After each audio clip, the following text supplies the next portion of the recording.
Okay, so in today's lecture आज हम लोग करने वाले हैं हिडन एडजस्टमेंट्स। अभी तक जो प्रीवियस एडजस्टमेंट्स थे वो सारे एडजस्टमेंट्स हम लोग ने कंप्लीट किए। उसके टू इफेक्ट्स कहाँ जा रहे हैं, कौन से अकाउंट्स में जा रहे हैं, उसके पीछे का रीज़न क्या है, ये सारी चीज़ें सीखी थी। तो हिडन एडजस्टमेंट्स करेंगे आज। क्या एडजस्टमेंट दिया है देखो, फर्स्ट वन सैलरीज और रेंट पेड ब्रैकेट में दिया है फॉर 10 मंथ्स। ये एडजस्टमेंट का फर्स्ट इफेक्ट आ जाएगा, second effect let's see. Adjustment दिया है salaries paid for 10 months. Okay, salaries paid for 10 months. अभी ये सैलरी वगैरह जो है ये कौन सा एक्सपेंडिचर हुआ रे? हाँ, डायरेक्ट इनडायरेक्ट में से क्या कहोगे आप? इनडायरेक्ट। कहाँ रिकॉर्ड किया जाता है? प्रॉफिट एंड लॉस अकाउंट के कौन से साइड में? डेबिट साइड में, राइट। तो प्रॉफिट एंड लॉस अकाउंट के डेबिट में आपने लिखा है सपोज टू सैलरीज। ओके, यहाँ पर सैलरी की जो अमाउंट है वो लिखी है। क्या कहा है एडजस्टमेंट में आपको? Salaries paid for 10 months. Salaries paid for 10 months. Salary एक रेंट है,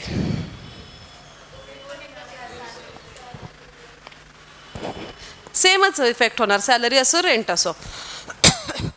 सैलरीज पेड फॉर 10 मंथ। अभी हम लोग अकाउंटिंग जो कर रहे हैं वो कितने मंथ्स का कर रहे हैं? कितने मंथ्स का कर रहे हैं? 12 मंथ्स का कर रहे हैं ना। कहाँ से कहाँ तक? फ्रॉम 1 अप्रैल से लेकर 31 मार्च तक का। सो ये पूरे 12 मंथ्स का अकाउंटिंग हो रहा है, राइट? हाँ, तो जो भी एक्सपेंसेस है, जो भी इनकम है, असेट्स, लायबिलिटी, सब कुछ हम लोग पूरे ईयर का कंसिडर करके चलेंगे, राइट? अभी सैलरी जो है this is our expenditure, this is indirect expenditure and that's why indirect expenses we record on the debit side of profit and loss account. उसके डेबिट में हम लोग रिकॉर्ड करते हैं। तो सैलरी आपने पे की है, लेकिन कितनी पे की है? 10 मंथ्स की है। इससे क्या समझ में आ रहा है रे आपको? सैलरी जो है पे किया है, पेड दिया है, पेएबल नहीं दिया, पेड दिया मतलब पे कर दिया, ओके। लेकिन कितने मंथ्स का पे किया? अकाउंटिंग तो कितने मंथ्स का हो रहा है? इसका मतलब अभी भी 2 मंथ्स की सैलरी क्या है? बाकी है, पेंडिंग है ना? 2 मंथ्स की सैलरी अभी भी देना बाकी है ना। इससे आपको क्या समझ में आ रहा है कि salary which we have to paid for 12 months but we paid for 10 months only and still 2 months is outstanding. 2 month का अभी भी क्या है? देना बाकी है। उसे हम लोग क्या बोलते हैं? आउटस्टँडिंग बोलेंगे ना। ये समझ में आ रहा है आपको? आउटस्टँडिंग है। बोर्डवरती बघायचं धनश्री का अजून 500 मध्येच? हां, कुठे आहे? काय सांगितलं मी? नाही नाही, आत्ताच्या काय सांगितलं मी? आत्ता जस्ट एक वर्ड सांगितलं. काय सांगितलं? झालं, गेली होती 500 रुपयामध्ये. कशी आलो है ना? काय सांगितलं सांग, मी या ॲडजस्टमेंट बद्दल काय सांगितलं?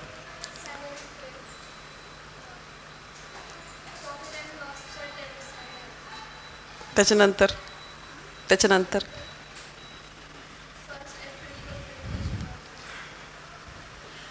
लक्ष नव्हतं तुझं, लक्ष दे. Salaries paid for 10 months. Accounting 12 months का किया जाता है। सैलरी पूरे 12 महीने की देनी चाहिए कि नहीं चाहिए? देनी पड़ेगी ना। लेकिन कितने मंथ्स की पे की है? 10 मंथ्स की ही पे की है। इसका मतलब क्या?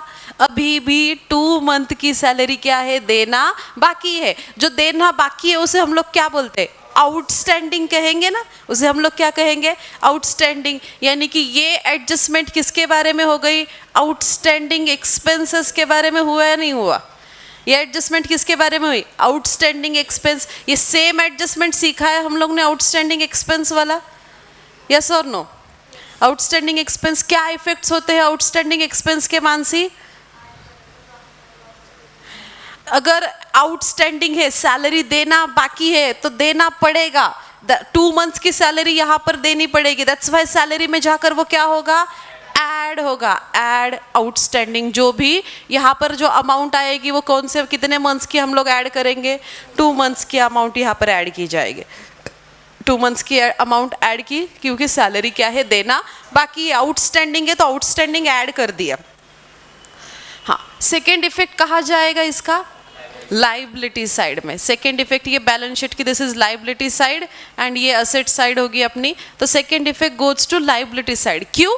बिकॉज एक्सपेंसेस जो है वो बढ़ रहे, एक्सपेंसेस देना बाकी अभी तक दिए नहीं है, इट्स पेएबल, हमें पे करना है, राइट, दैट्स वाई ये अपनी क्या हो रही है, लाइबिलिटी बढ़ने वाली है, दैट्स वाई आउटस्टैंडिंग एक्सपेंसेस जो भी है उसका सेकेंड इफेक्ट कहा जाएगा लाइबिलिटी साइड। मतलब इसका फर्स्ट इफेक्ट क्या हो रहा है, ऐड इन सैलरी या फिर जो भी पर्टिकुलर एक्सपेंसेस है। हाँ, सैलरी के जगह अगर रेंट दिया है तो रेंट ले लेंगे, अगर कोई एडवर्टाइजमेंट दी है एडवर्टाइजमेंट आ जाएगा, स्टेशनरी दिया है स्टेशनरी आ जाएगा, ठीक है, वेजेस दिया है वेजेस आएगा, ये डिपेंड करता है कौन सा आपको एक्सपेंस दिया है उसमें। तो पर्टिकुलर एक्सपेंसेस में जाकर क्या करना है, ऐड करना है। कौन सी अमाउंट ऐड करनी है, तो जो आउटस्टैंडिंग अमाउंट है, आउटस्टैंडिंग वाली अमाउंट मतलब जो हम लोगों को देना बाकी है, जैसे कि यहाँ पर कितनी आउटस्टैंडिंग है, 2 मंथ्स का अमाउंट आउटस्टैंडिंग है, तो 2 मंथ ऐड कर देंगे, क्योंकि 10 मंथ का हम लोग ने पे किया है, 2 महीने का बाकी था तो 2 महीने ऐड कर दिया, पूरे 12 मंथ्स का आउटर में अमाउंट दिखेगा, ओके। और 2 मंथ्स का देना बाकी है, ये लाइबिलिटी बढ़ रही है अपनी, एक्सपेंसेस बढ़ रहे हैं, लाइबिलिटी बढ़ेगी, that's why second effect liability side. Second effect कहा जा रहा है liability side. Same to same किसकी तरह ट्रीटमेंट थी, आउटस्टैंडिंग एक्सपेंस की तरह, समझ गए, same to same outstanding expense की तरह हम लोगों को ट्रीटमेंट करनी है, ऐड करेंगे पर्टिकुलर एक्सपेंस में, second effect goes to liability side. Understood? Salary की जगह रेंट आ गया या दूसरा कोई एक्सपेंस आया तो भी सेम ही ट्रीटमेंट करनी है। Next one, insurance premium paid for 1 year ending 30th June 2019, accounting year ends on 31st March 2019। अभी इस एडजस्टमेंट में क्या कहा है देखो, इंश्योरेंस प्रीमियम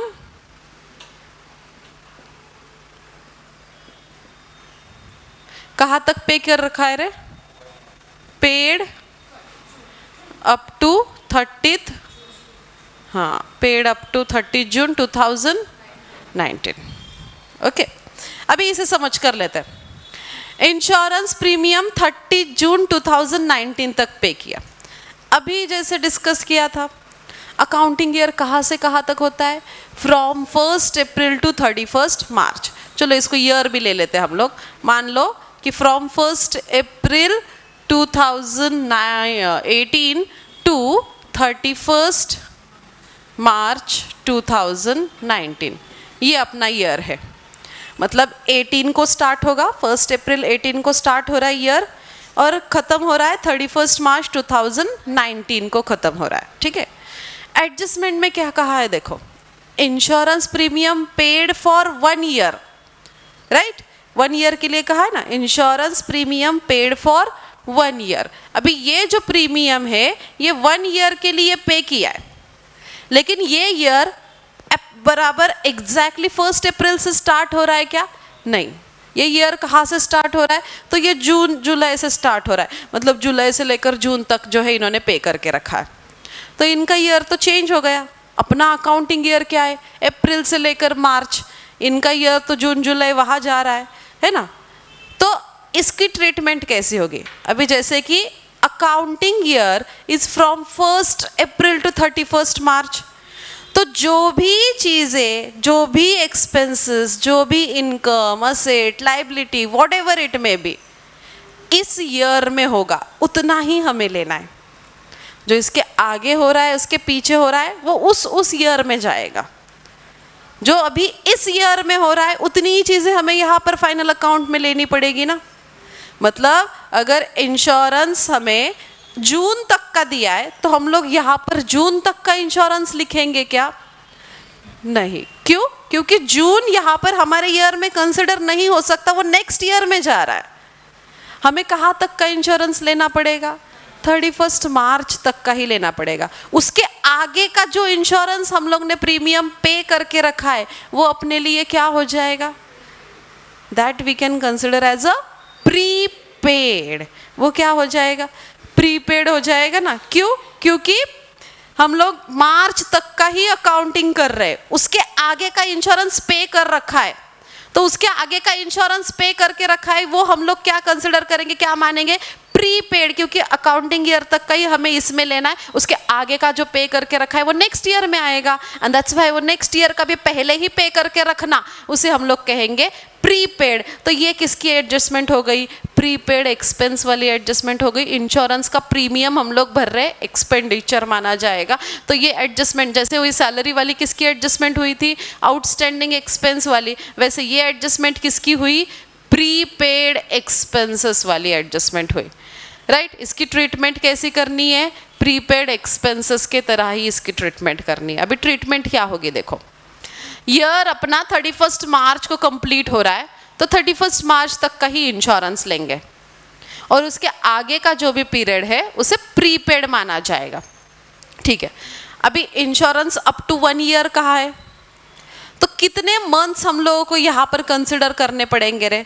अभी इंश्योरेंस के कितने मंथ्स हम लोगों को यहाँ पर लेने पड़ेंगे? प्रॉफिट एंड लॉस अकाउंट में मैं यहाँ पर लिख दूँ, टू इंश्योरेंस एक्सपेंस है, डायरेक्ट इनडायरेक्ट एक्सपेंस है, राइट। तो जो भी एक इंश्योरेंस की अमाउंट है वो यहाँ पर आपने लिख दी, which is paid up to 30 जून तक पे किया है। मतलब मार्च के आगे आप मंथ काउंट करो, मार्च के आगे मंथ काउंट करते हैं। मार्च के बाद क्या आता है? अप्रैल, मई। जून की कौन सी तारीख है? मतलब जून वाला पूरा मंथ आ गया। अप्रैल, मई, जून। कितने मंथ्स का एक्स्ट्रा दे रखा है? 3 मंथ्स का एक्स्ट्रा, यानी कि प्रीपेड कर रखा है। 3 मंथ का एक्स्ट्रा पे करके रखा है ना, जैसे हमारे हिसाब से उन्होंने तो 1 ईयर का पे किया, लेकिन अपना अकाउंटिंग ईयर खत्म हो रहा है तो उसके आगे का जो भी हुआ वो हम लोग प्रीपेड ही ट्रीट करेंगे। सो 3 मंथ्स का क्या हुआ? प्रीपेड हुआ। ये 3 मंथ्स का इफेक्ट क्या होना चाहिए रे? ये 3 मंथ्स जो प्रीपेड कर रखा है उसका इफेक्ट क्या होना चाहिए? यहाँ से लेस करना पड़ेगा ना, 3 मंथ्स का निकालना पड़ेगा। सेकेंड इफेक्ट एसेट साइड में सीखिए ये एडजस्टमेंट हम लोग ने प्रीपेड एक्सपेंस वाली, सेम ट्रीटमेंट करेंगे कि इंश्योरेंस जो पे किया है एक्स्ट्रा का लेस करेंगे प्री पेड। और कितने मंथ्स का लेस करेंगे? 3 मंथ्स का आप कैलकुलेट करोगे। अभी यहाँ पर अमाउंट नहीं है अपने पास, नहीं तो मैं आपको कैलकुलेट करके बताती। एडजस्टमेंट आगे आने वाली है ये, तब हम लोग प्रॉब्लम करते वक्त एडजस्टमेंट कैसे करनी है, कैसे कैलकुलेट करनी है, वो सब सीखेंगे। अभी जस्ट उसके इफेक्ट समझ कर लेते हैं। तो 3 मंथ्स का हम लोग इंश्योरेंस कैलकुलेट करेंगे प्रीपेड वाला। 3 मंथ का इंश्योरेंस इसमें से क्या करेंगे? लेस, क्योंकि ये 3 मंथ्स के नेक्स्ट ईयर वाले हैं, इस ईयर में कंसिडर नहीं हो सकते। हमारा ईयर 31 मार्च को ही कंप्लीट हो रहा है, तो आगे के जो 3 मंथ्स के एक्स्ट्रा पे करके रखा है वो 3 मंथ्स का किसको देना है? नेक्स्ट ईयर में जाएगा। दैट्स वाई 3 मंथ्स का इसमें से क्या करेंगे? लेस करेंगे। इसमें से 3 मंथ्स का आप लेस करोगे, जो भी अमाउंट आएगी वो लिख दोगे। हाँ, अभी यहाँ पर अपनी एक्सपेंसेस साइड है, पीएनएल की डेबिट साइड, ये डायरेक्ट यहाँ पर इनडायरेक्ट एक्सपेंसेस हम लोग रिकॉर्ड करते हैं। ये एक्सपेंस कम हो रहे हैं ना, प्रीपेड करके रखा है, नेक्स्ट ईयर जाके पे करने की जरूरत नहीं है, एक्सपेंसेस कम हो रहा है। सेकेंड इफेक्ट हम लोग कहाँ रिकॉर्ड करते हैं? एसेट साइड में। एसेट साइड में जाकर आप लिखोगे प्रीपेड इंश्योरेंस, ठीक है। वहाँ पर आप जाकर लिखोगे जो भी अमाउंट है 3 मंथ्स का प्रीपेड की अमाउंट लिख दोगे। मतलब इसके 2 इफेक्ट्स किसके तरह? सेम प्रीपेड एक्सपेंसेस वाले एडजस्टमेंट की तरह इसके 2 इफेक्ट्स हो रहे हैं। First effects less from particular expenses, जैसे अभी यहाँ पर इंश्योरेंस है तो इंश्योरेंस में से लेस कर दो। कितना लेस करेंगे? जो प्रीपेड वाली अमाउंट। Advertisement for 4 years। चलो, कोई बताएगा मुझे? अभी सेम ही है ये, क्या करना पड़ेगा रे?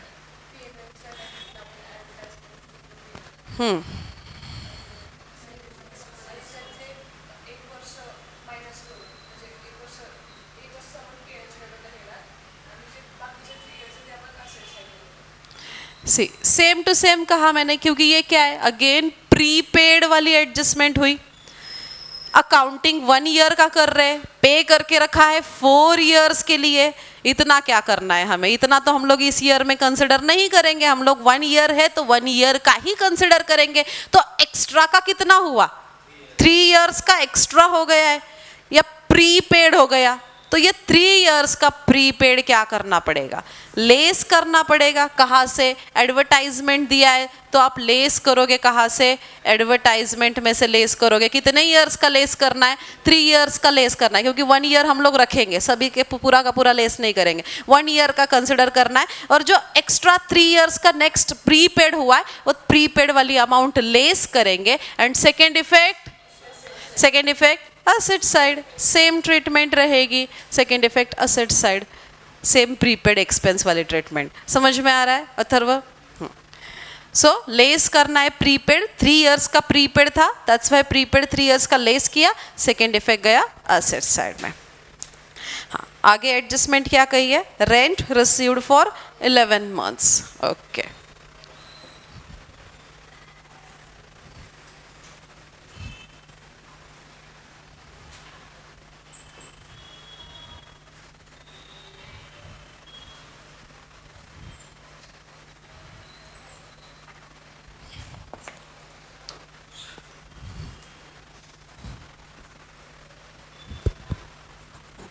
rent received for 11 months.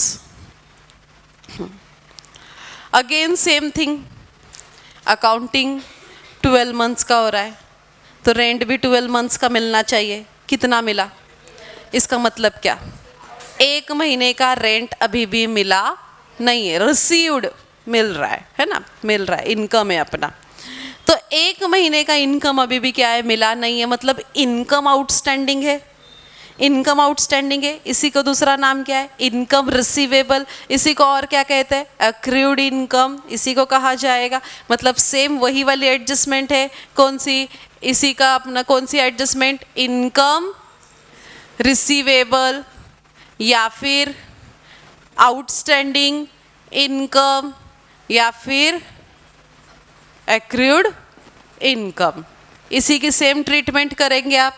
हाँ, इसका मतलब 11 महीने का रेंट हम लोग ने रिसीव किया है, 1 महीने का रेंट हमें मिला नहीं है, तो अकाउंटिंग तो 12 मंथ का कर रहे हैं, दैट्स वाई वो 1 मंथ वाला जो रेंट है वो क्या करना पड़ेगा हमें, ऐड। आउटस्टैंडिंग है, आउटस्टैंडिंग का फर्स्ट इफेक्ट हमेशा क्या हो रहा है, ऐड हो रहा है, तो क्या करना पड़ेगा, ऐड करेंगे। किस में ऐड करेंगे, रेंट में। तो फर्स्ट इफेक्ट इज ऐड होगा पर्टिकुलर इनकम, जो भी ये रेंट दिया इसलिए रेंट के जगह अगर दूसरा कुछ देते, इनकम, कमीशन, डिस्काउंट वगैरह जो भी अगर कोई दूसरा इनकम देते तो वहाँ पर हमें क्या करना पड़ता, ऐड। इनकम कहाँ रिकॉर्ड किया जाता है, प्रॉफिट एंड लॉस के क्रेडिट साइड में, राइट। तो रेंट जो भी है उसमें हम लोग जाकर क्या करेंगे, ऐड आउटस्टैंडिंग फॉर 1 मंथ, 1 महीने का जो आउटस्टैंडिंग है वो यहाँ जाकर क्या होगा, ऐड होगा। उसके अमाउंट कैसे कैलकुलेट करनी है वो प्रॉब्लम में सीखेंगे हम लोग, ठीक है।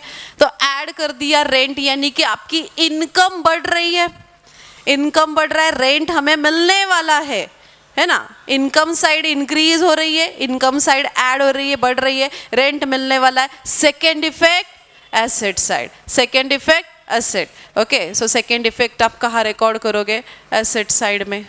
समझ गए, सेकेंड इफेक्ट एसेट में जा रहा है। Next 10% loan. अभी ये ना बुक में आपके मिस्टेक है, अपडेटेड बुक किसका है, क्या लिखा है, एडजस्टमेंट पढ़ो। नहीं राइट, नहीं पूरा 10% लोन वाला पढ़ो।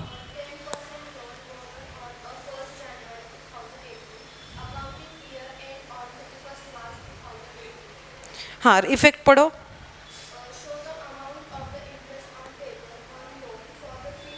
हाँ, पेएबल दिलाए ना, हाँ यस एग्जैक्टली। जिसका पुराना बुक है ना, अपडेटेड नहीं है, वहाँ पर रिसीवेबल दिया है जो कि गलत है। मतलब एडजस्टमेंट अपोजिट कर दिए, उसकी इफेक्ट्स गलत दिए। किस किस के बुक में रिसीवेबल लिखा है,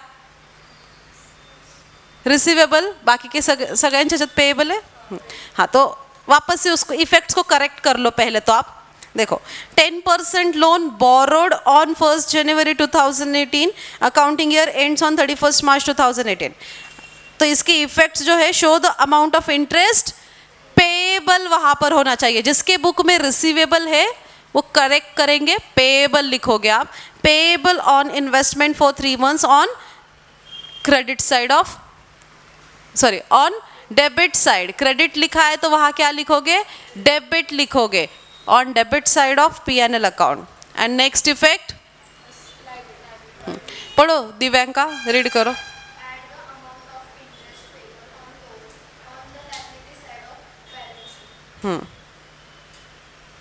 करेक्शन कर लो. अभी इसमें दो एडजस्टमेंट एक्चुअली बन सकते हैं. एक इंटरेस्ट लोन जो है ये एक गिवन वाली एडजस्टमेंट हो सकती है और लोन टेकन वाली भी एडजस्टमेंट हो सकती है. हम लोग दोनों भी समझ कर लेते हैं, loan given and loan taken वाली.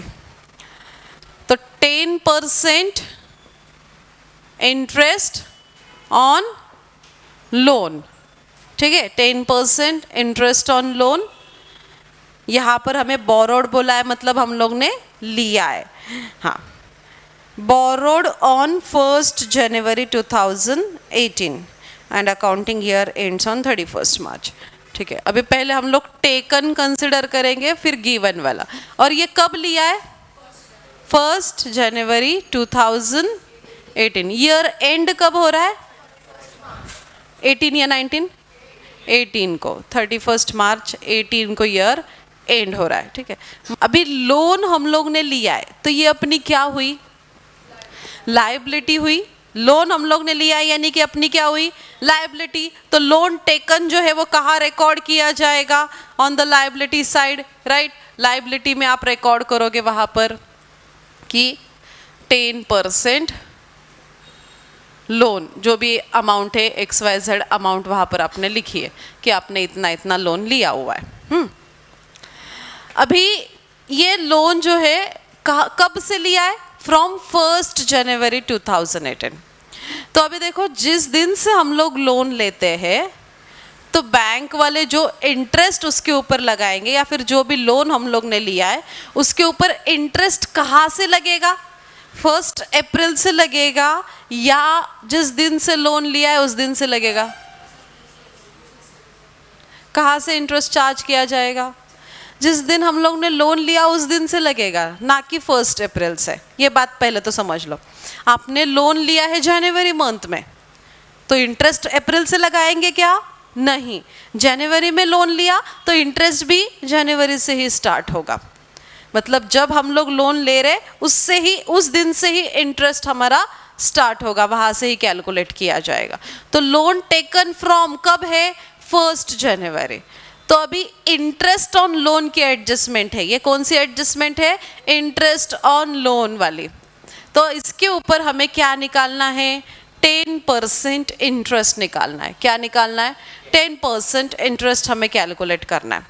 अभी ये 10% इंटरेस्ट कौन से डेट से स्टार्ट करेंगे कैलकुलेट करना, कौन से डेट से स्टार्ट करेंगे, फ्रॉम 1st January से स्टार्ट करेंगे ना. क्यों, क्योंकि लोन तभी से लिया है, taken from 1st Jan, then interest also we have to calculate from 1st January, right. Interest भी वही से कैलकुलेट किया जाएगा. और कहाँ तक कैलकुलेट किया जाएगा, ईयर एंड कब हो रहा है, 31st March. तो कहाँ तक कैलकुलेट करना पड़ेगा, 31st March तक कैलकुलेट करना पड़ेगा. मतलब from 1st January to 31st March. अभी कितने महीने हो रहे हैं, कितने मंथ्स हो रहे हैं, लेट्स सी. अभी जनवरी की 1 तारीख है, मतलब जनवरी महीना पूरा आएगा.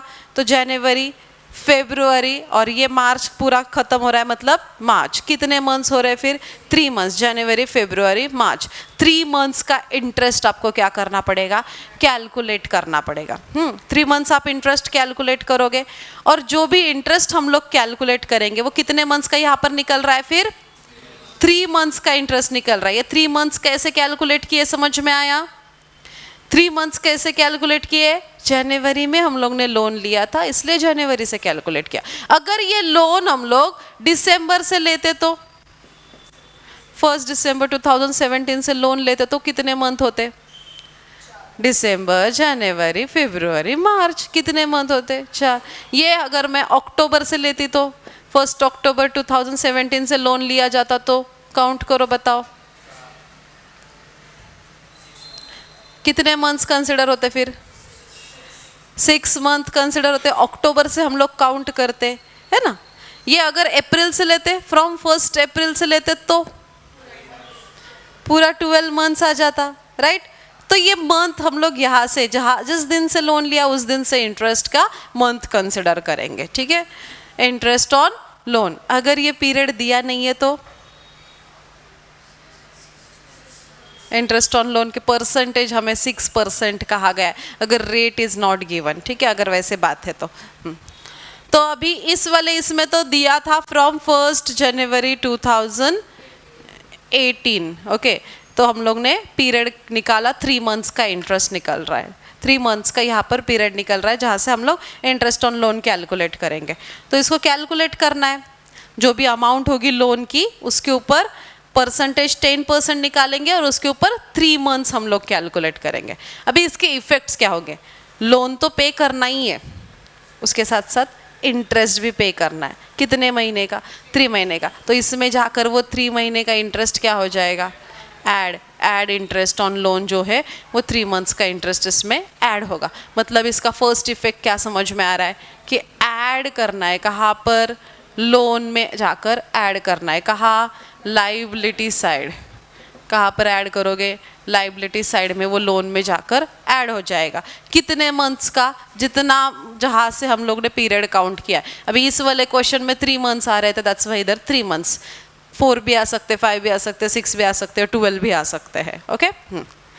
सेकेंड इफेक्ट, अभी लोन तो देना ही है, इंटरेस्ट भी देना है, खर्चा बढ़ रहा है, यहाँ पर एक्सपेंसेस बढ़ रहे हैं। Second effect, profit and loss account के डेबिट में जाकर आप लिखोगे कि टू इंटरेस्ट ऑन लोन, कितने महीने का? 3 मंथ्स का। मतलब सेकेंड इफेक्ट कहा जा रहा है प्रॉफिट एंड लॉस अकाउंट के डेबिट साइड में। समझ गए? सेकेंड इफेक्ट P&L के डेबिट में। इसका कैलकुलेशंस वगैरह प्रॉब्लम में हम लोग सीखेंगे। इफेक्ट समझ गए आप लोग? Same adjustment interest on loan की सीखी है, वही ट्रीटमेंट यहाँ पर भी हो रही है।